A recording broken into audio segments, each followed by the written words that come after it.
Pulong sa social media ang rigudon na naman sa Senado.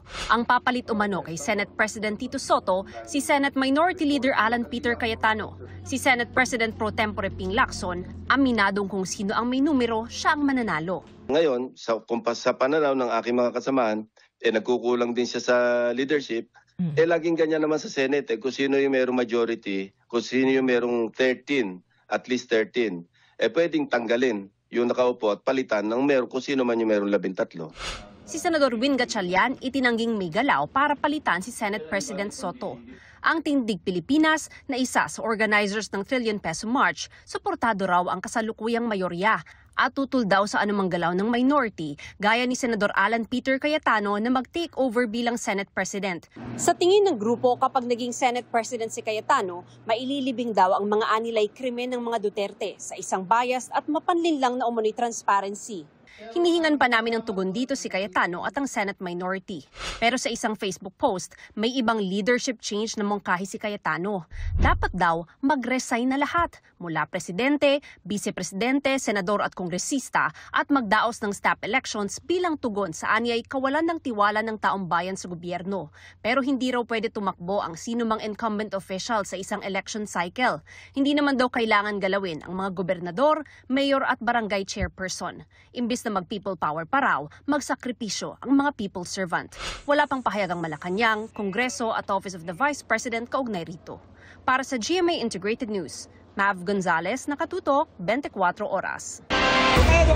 Karumal-dumal ang sinapit ng rider na ito na magde-deliver lang sana ng pagkain sa Pasay City Biyernes ng gabi. Duguan at nakabulagta na siya sa harap ng nakatumba niyang motorsiklo ng datnan ng mga otoridad. Sa bahaging ito ng Barangay 190 Zone 20 sa Pasay City, pinagbabaril umano ng 3 suspect ang 31 anyos na delivery rider. Matapos ang krimen, ang mga suspect tumakbo rito sa madilim na eskinita para tumakas. Nakatambay lang yung mga suspects doon sa sa corner ng street na yun. Kinuha nila yung cellphone, kaya lang naagaw din ng victim. So nung maagaw na ng biktima, doon na binaril na ng mga suspects natin. Nakuhanan din ng CCTV ang unang pagtakas ng 2 suspect na ito. Maya-maya, binalikan din ng isa sa kanila ang kasamahan nilang nagsilbi umanong gunman. Tukoy na ng pulisya ang 2 sa 3 suspect na dati na raw nakulong. Bali itong mga suspects natin, nahuli na natin yung 2 sa noong 2019. May kaso silang illegal possession of firearms at saka illegal possession of drugs. Malamang hindi rehistrado yung baril na ginamit. Patuloy na tinutugis ng pulisya ang mga suspect na mahaharap sa reklamong robbery with homicide. Para sa GMA Integrated News, Bea Pinlac, nakatutok, 24 oras. Kasunod ng magnitude 6.9 na lindol sa Cebu, plano ng Pilipinas at Japan na balikan muli ang pag-aaral tungkol sa The Big One o ang pinangangambahang malakas na lindol sa Metro Manila at karating probinsya. Nakatutok si Katrina Son. Taong 2004 nang ilabas ang Earthquake Impact Reduction Study for Metro Manila, isang pag-aaral na ginawa ng Japan International Cooperation Agency o JICA, kasamang Metropolitan Manila Development Authority o MMDA at Philippine Institute of Volcanology and Seismology of PHIVOLCS. Dito, tinalakay ang pinsala na maaring maidulot sa Metro Manila kung makararanas ito ng malakas na lindol. Pinag-aralan din dito ang Master Plan o Action Plan para sa mas ligtas na Metro Manila. Base sa pag-aaral, kung magkakaroon ng paggalaw sa West Valley Fault at magkakaroon ng pagyanig na aabot sa magnitude 7.2, aabot sa 40% ng kabuuang bilang ng mga residential buildings sa Metro Manila ang magko-collapse o maapektuhan. Maaring umabot sa 34,000 ang masawi habang nasa 114,000 injured. Maaari rin daw na madagdagan pa ng 18,000 ang maaring masawi, bunsod naman ng mga sunog kasunod ng pagyanig. Ngunit dahil 2 dekada na ang nakalipas mula ng gawin ng pag-aaral. Next year, we will revisit the study. In fact, may ongoing talks na ngayon with JICA, OCD, DOST, and of course, opisina namin. Mahalaga raw na matingnan muli ang pag-aaral dahil marami na ang naging pagbabago sa Metro Manila. Dumadami na yung mga buildings natin, dumadami na rin yung population, and titingnan din natin kung may effect ba yung mga retrofitting na ginawa ng DPWH, yung mga private organizations. They also retrofitted their buildings. So kung may impact, kung na-reduce ba yung maging casualty. Kasi nga, people are now more aware than before. Base sa mga bagong pahayag ng DOST, posible nang umabot sa 50,000 ang maaring mamatay sakaling tumama ang isang 7.2 magnitude na lindol sa Metro Manila habang 20,000 ang masasaktan. Tuloy-tuloy ang information dissemination ukol sa mga dapat gawin sakaling lumindol sa Metro Manila. Tinanong din namin ang iba kung alam ba nila ang gagawin sakaling may pagyanig. Magano po sa ilalim po ng lamesa. Kukunin ko yung hilain ko yung PWD ko. Lalabas kami kahit wala na kaming makuha. Para sa GMA Integrated News, Katrina Son, nakatutok 24 oras. Kinumpirma ng opisina ni Senator Ping Lacson na magbibitiw raw siya bilang chairman ng Senate Blue Ribbon Committee. Sa gitna po yan ang anyay puna ng mga kapwa-senador sa investigasyon sa mga flood control project. Pinasinungalingan din niya ang mga alegasyon na itinigil ang investigasyon ng Senado dahil nabanggit ang pangalan ng ilang kongresista, kabilang na si dating Speaker Martin Romualdez. Nakatutok si Mab Gonzales. Magbibitiw na bilang chairman ng Senate Blue Ribbon Committee si Senate President Pro Tempore Ping Lacson. Batay sa pahayag mula sa opisina ni Lacson, gagawin niya yan matapos ipahayag ng ilan niyang kasamahan sa Senado ang kanilang pag-aalinlangan sa isinasagawang investigasyon ukol sa mga maanumalyang flood control projects. Naniniwala raw si Lacson na maayos niyang hinawakan ang mga pagdinig ng Blue Ribbon Committee. Pero meron aniyang nanggugulo. Gayunman, ibang usapan daw kung ang dismayado sa komite ay mga kapwa-senador.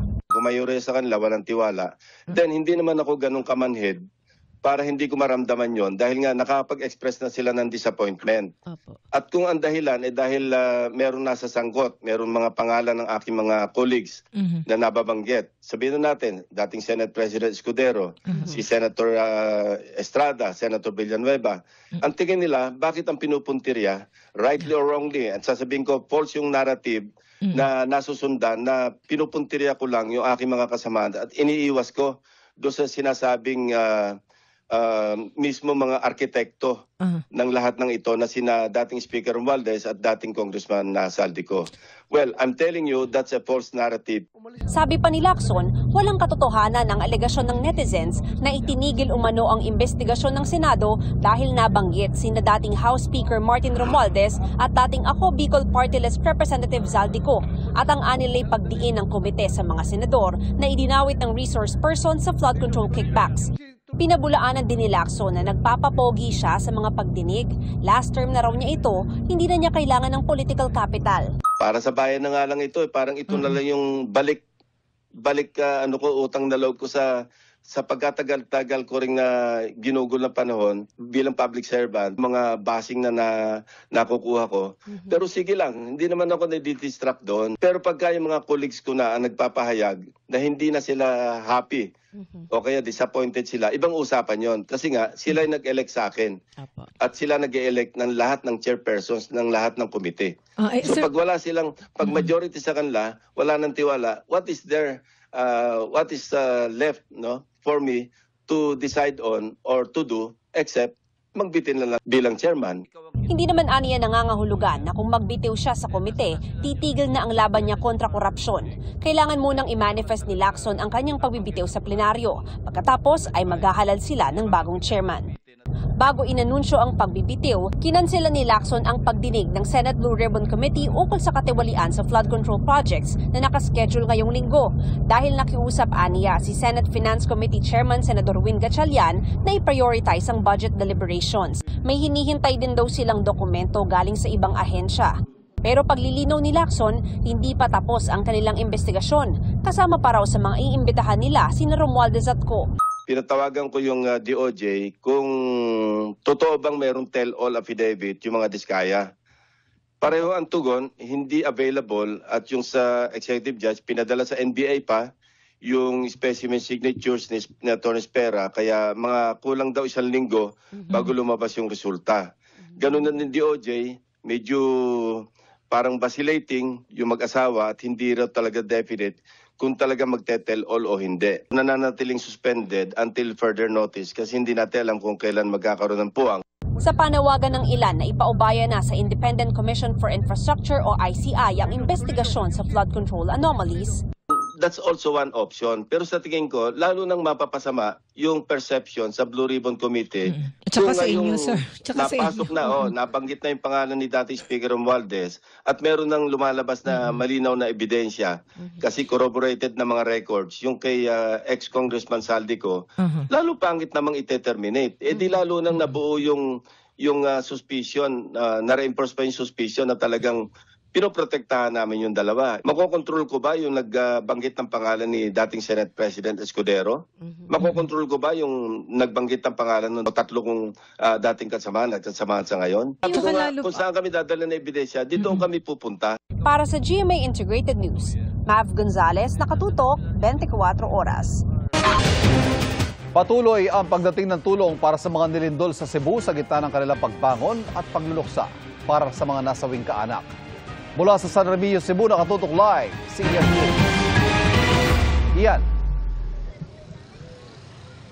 Ivan, paggabi na, pero nakita mo at marami pa ring mga tao ito sa kalsada, sa highway dito sa San Remigio. Umaasa sila na kapag may humintong mga sasakyan ay mabibigyan nga sila ng tulong. Narating din natin, Ivan, yung malalayong lugar na naapektuhan nga ng lindol at sila naman doon ay humihiling ng tulong para makumpuni ang kanilang mga nasirang mga tahanan.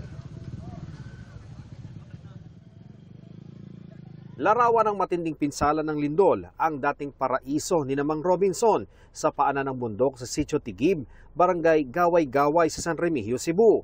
Nang magka-landslide, tinangay ang bahay nila at ngayon di na mapuntahan.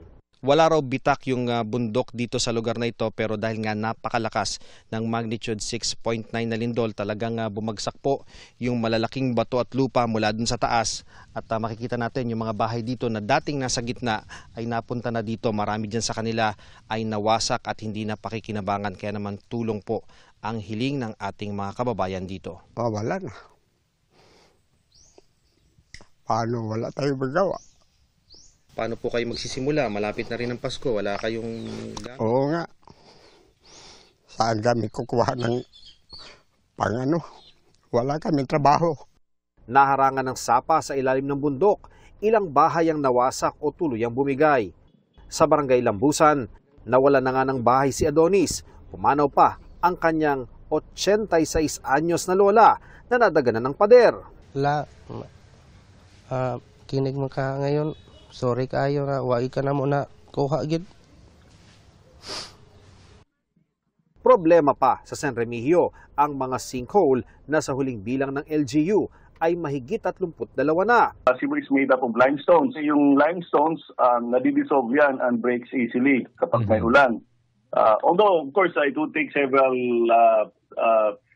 hundreds of years bago totally ma-erode. Ayon sa FIVOLCS, i-refer daw ang mga ito sa pagsusuri ng Mines and Geosciences Bureau. Sa bayan ng Tabuelan, walang patid ang paglabas sa pantala ng mga truck na may kargang relief goods. Ilang kabataan ang tumulong sa pamamahagi ng relief goods. Ang ilang organisasyon nakarating pa malapit sa natipak na bundok makapaghatid lang ng tulong. Ang kagawad ng Barangay Cantubaon na si Orlando Mendoyo Sr. nadaganan ng gumuho ang bagong gawa nilang bahay na ipinatayo ng anak na OFW. Ang mga kaanak, magpapaskong wala ang kanilang padre de familia. Wala pa mi gini may unsay among buhaton asa mi magsugod ana nga wala gyud 0-0 gyud. Ayon sa FIVOLCS, patuloy ang kanilang verifikasyon sa bagong tuklas na fault na nagdulot ng lindol sa Cebu. Natagpuan ito sa Sitio Look, Barangay na Ilon sa Bogo. Ang tawag natin sa fault na to would be the Bogo Bay Fault. Una nilang namapa ang halos 200 meters, pero gumamit sila ng drone and they were able to see around 1.5 kilometers of ground fracture features.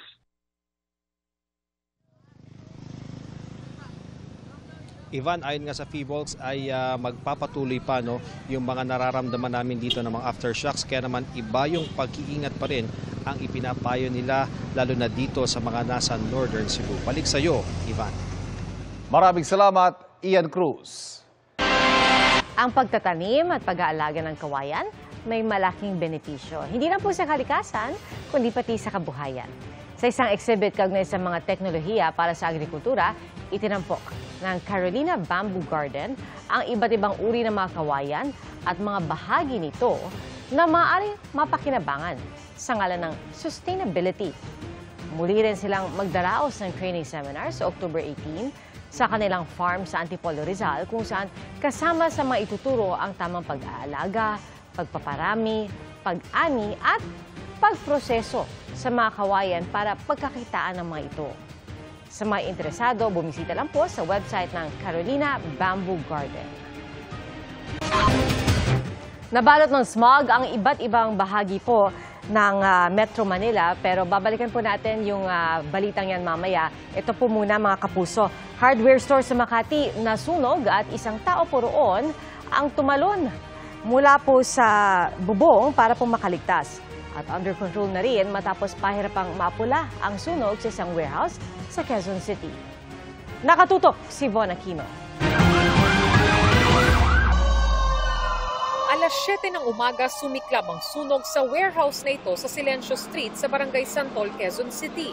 Sa kapal ng usok, gumamit ng breathing apparatus at fire suppression robot ng mga bombero. Napatuloy yung pag-apula ng apoy ng mga bombero at gumamit na po sila ng fire ladder para po maapula yung apoy mula doon sa tuktok ng warehouse. Pero sa ngayon, ayon sa DFP Quezon City Fire Marshal, ay naka-confine na yung apoy at hindi na ito kakalat. May nagpe-penetrate po sa loob at the same time po, meron po tayong tinatawag na cover exposure wherein yung mga hindi po nadadamay na structure, binobomba na po natin para po yung heat transfer po ma-prevent po. Nadamay sa sunog ang kisame ng katabing gusali na barracks ng mga stay-in na empleyado. Maya-maya bumigay na ang bubong ng warehouse. Inaalam pa ang sanhi ng apoy at halaga ng pinsala. Wala namang napaulat na nasaktan. Ayon sa gwardiya ng warehouse, walang tao sa loob nang mangyari ang sunog. Nakasara kasi, ma'am, nakita lang ng tawag dito ng kasambahay na may usok. Kaya tumakbo po ako doon sa may sa tawag dito sa bumbiro. Iimbestigahan ng barangay ang bilang ng business permit ng warehouse. Sinasabi nga kanina ng mga iba, may hardware, tapos may mga parang appliances na mga rice cooker. Marami daw laman sa loob. I-check pa po namin ito kung ano po talaga yung totoong laman po ng warehouse po nila. Sinubukan namin kunin ang pahayag ng may-ari ng warehouse pero sabi ng kanyang mga tauhan, wala raw ito roon. Makikiraan lang. Sa Makati City Hardware Store sa Barangay Pio del Pilar ang natupok. May mga nahirapang makahinga sa kapal ng usok. Gaya ni JR na tumalon na mula sa bubong. Kaya pumunta kami sa rooftop, doon lang kami tumalon. Maligtas lang kami lahat. Nakalakpa ang gusali kaya puwersahan itong pinasok ng mga bombero. Ginamitan natin ng forcible entry. Yung mga pintuan tapos mga bakal pa yan. Pero yung iba na gumamit ng ladder para makapenetrate doon sa likod. Tumagal ng 2 oras ang pag-apula sa sunog na umabot sa ikalawang alarma. 6 ang sugatan ayon sa BFP. Inaalam pa ang sanhi at halaga ng pinsala ng sunog. Para sa GMA Integrated News, Von Aquino, nakatutok, 24 oras. Kapansin-pansin ang smog sa iba't ibang bahagi ng Metro Manila kaninang umaga. Delikado yan para sa mga bata, mga nakatatanda at may sakit. Nakatutok si Jamie Santos. Napansin niyo bang parang malabo ang view sa Metro Manila kaninang umaga? Hindi nga masyadong maaninag ang mga nagtataas ang gusali. Sa Makati City nga, naitala ang unhealthy na antas ng polusyon para sa sensitive groups at acutely unhealthy. Ayon sa Pag-asa, temperature inversion ang nangyari. Tila naiipit at hindi makataas ang polusyon sa hangin dahil nasa ilalim ng malamig na hangin ang mainit na hangin. Isang possible reason din yun na bakit nagkaroon na tayo ng increased number ng air pollutants sa kalangitan, kaya po nagkaroon po ng tick or bumaba po yung visibility ng area dahil po sa smog. Nakakadagdag din daw sa pamumuo ng smog kapag mahina ang hangin. Basta mahina yung hangin, hindi po nadidisperse yung air pollutants po natin, so nangyayari, nako-concentrate lang sila sa isang area. Delikado ang ganitong kondisyon para sa mga bata, matanda at may iniindang sakit. Maari raw nitong palalain ang hika, magdulot ng iritasyon sa mata at lalamunan at magpataas ng panganib ng pagkakaospital. Pinapayuhan ng publiko na umiwas lumabas kapag makapal ang usok o mababa ang visibility. Para sa GMA Integrated News, Jamie Santos, nakatutok 24 oras. Aminado ang Department of Transportation na hamon ngayon sa PUV modernization na may mga lugar daw na halos walang pumapasada, habang may mga ruta namang marami ang mga PUV. Nakatutok si Danating Kungko. Ganito ang kadalasang tagpo sa Commonwealth Avenue sa Quezon City tuwing rush hour. Pahirapan ang pagsakay ng mga pasahero. Ang mga bus o kaya'y jeep madalas puno. Sabi ni Transportation Secretary Giovanni Lopez, merong mahigit 70 ruta na hindi naseserbisyohan ng mga PUV sa lungsod. Nagkaroon tayo ng interagency meeting para pag-usapan itong traffic sa Commonwealth at napag-usapan na rin po natin yung LPTRP ng Quezon City. That explains why ang dami-daming stranded na pasahero sa Quezon City sa maraming oras. Tama po. At not only po, isa pa pong rason kung bakit madaming na-stranded. Kasi po, kulang din ang supply natin. Hindi lang daw ito problema sa QC. Mula nang i-anunsyo noong August 2024 ang mga ruta bilang bahagi ng PUV Modernization Program, nasa 31% pa lang ng mga route rationalization plan ng mga LGU ang aprobado na ng DOTR. Kabilang sa maraming hamon sa route rationalization ang pagtutugma ng mga intercity at interregional na ruta sa mga LGU. Ang dami mga ruta na sinasabi nating unserviced routes. No, madami din naman mga ruta na punong-puno naman ang sasakyan. We have to reallocate and approve some of the routes at saka yung mga sasakyan dun sa mga lugar na talagang walang bumabaybay na sasakyan. Kinukonsidera ng DOTR ang pagpilot muna sa bago o binagong mga ruta. Pinamamadali na rin daw ng DOTR sa LTFRB ang pagproseso ng mga aplikasyon ng prangkisa at special permit. Sabi ng ilang transport group, mas mapapadali ang route rationalization kung kukonsultahin sila ng DOTR. Kami po ang nakakaalam kung ilan ang dapat na transport at anong klaseng sasakyan ang tatakbo sa aming mga ruta. Hindi po mahirap, napakabilis po, napakadali lang po yung problema. Sangguni lang sa amin. Mag-usap kami, anong klaseng kakalsadaan, ilan ang siserbisyuhan.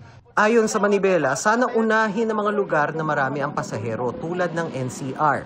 Sa loob sana ng 8 taon, nauna na po sana itong NCR at neighboring provinces nito o mga cities para nang sa ganon ay may nasimulan na. Ni isa po wala pa po sir eh. Hinihingan pa namin ng pahayag dito ang DOTR at LTFRB. Para sa GMA Integrated News, Danating Kungko, nakatutok 24 oras. Tulong sa mga kababayang Cebuanong layon tugunan ng website na binuo ng ilang estudyante kasunod ng lindol. Nakatutok si Nico Wahe. 5 araw matapos yanigin ng magnitude 6.9 na lindol ang Northern Cebu, marami pa rin ang kailangan ng tulong. Mula sa pagkain, tubig, hygiene kit, at mga pwedeng magamit para makapagsimula ulit. Yan ang naging inspirasyon ng mga IT student ng University of Cebu na sina Clint, Adrian at Vince para buuin ang Cebu Calamity App. Yung mga nakikita naming mga Facebook post, sinasaad doon na bakit dito sa lugar namin hindi pa umaabot yung mga relief goods, yung mga donations hindi pa umaabot dito. Pwedeng mag-request ng tulong na kailangan sa website. Mailalagay rito ang eksaktong lokasyon. Nandito po din yung longitude and latitude, yung coordinates, and yung mga relief items na kailangan nila, yung people, estimated number of people sa lugar na yan, yung contact number, then yung urgency level. Dahil sa kanilang website, pinatawag sila ng Cebu Provincial Government para makatulong sa relief operation. We have added a button that you will be redirected to their website. You will then know if ilan na yung mga lugar na napuntahan ng ating Cebu Province. Ang aming new feature is about validation and verification with the help of the Cebu Province IT team. Patunay raw ito na kahit estudyante lang, may magagawa para makatulong. Since wala talaga kaming pera, ginamit na lang talaga namin yung skills namin na para makakontribute. Para sa GMA Integrated News, Nico Wahe, nakatutok 24 oras. Quick chika tayo mga kapuso. Slay in our chic coordinates si Kapuso It Girl Gabby Garcia sa Paris Fashion Week. Serving face habang ini-enjoy ni Gabby ang kanyang croissant to complete the Paris experience. Rochelle Pangilinan in her Cinemalaya era. Special daw para kay Mami Rochelle ang kanyang mother role sa kanyang first Cinemalaya film na Child Number 82. And that's my chika this weekend. Ako po si Nelson Canlas. Pia, Ivan? Thank you, Nelson. Salamat, Nelson. Mga kapuso, hindi po matatawaran ang sakripisyo ng ating mga guro. Kaya sila po ang bida at binibigyang pugay ngayong Teacher's Day. Iba't ibang paandar ng mga estudyante para kina Ma'am at Sir. Yan ang tinutukan ni Athena Imperial. Hindi birong maging guro. Si Teacher John Marcerata ng San Remigio Antique, 5 taon nang sinusuong ang pahirapang biyahe ng nasa 30 kilometros sa maputik na daan at pagtawid ng sapa para maturuan ang kanyang mga estudyanteng junior at senior high sa Sumaray Integrated School. Sa kabila ng sakripisyo, inspirasyon daw niya sa pagtuturo ang mga estudyante. Ako gusto ko makabuli sa mga students dire bala sir nga mag-improve man ila pangabuhi through education. Kaya mahalaga raw na alagaan din ang mental health ni na Ma'am at Sir. Sa symposium ng Philippine Psychiatric Association na ginanap sa GMA Network, tinalakay kung paano haharapin ang mga stress ng pagiging guro. Huwag po kayong matakot magdisiplina, huwag po kayong matakot magalit, huwag po kayong matakot magkamali. Because there's nobody perfect. But how you regulate, how you say sorry. May positive impact din kapag, syempre, kapag ang well-being natin ay naalagaan din natin. Kaya para sa Teacher's Day, sinuklian sila ng mga estudyante ng iba't ibang pakulo at regalo. Ultimong, ipag-akyat pa ng puno ng nyog para mamitas ng buko na alay kay teacher. O alayan ng sabayang awitan. May flashlight wave pa. Happy Teacher's Day, Ma'am Mary Grace. O kaya'y sabayang bigkas ng pasasalamat. Kahit pa nagmukha na itong ritual o padasal. Kaya si Ma'am, speechless but happy. Para sa GMA Integrated News, Athena Imperial nakatutok, 24 oras. Isa pong malugod na pagbati sa lahat ng mga guro. Happy Teacher's Day! At yan po ang mga balita ngayong weekend para sa mas malaking misyon at mas malawak na paglilingkod sa bayan. Ako po si Pia Arcangel. Ako po si Ivan Mayrina mula sa GMA Integrated News, ang News Authority ng Pilipino. Nakatutok kami 24 oras.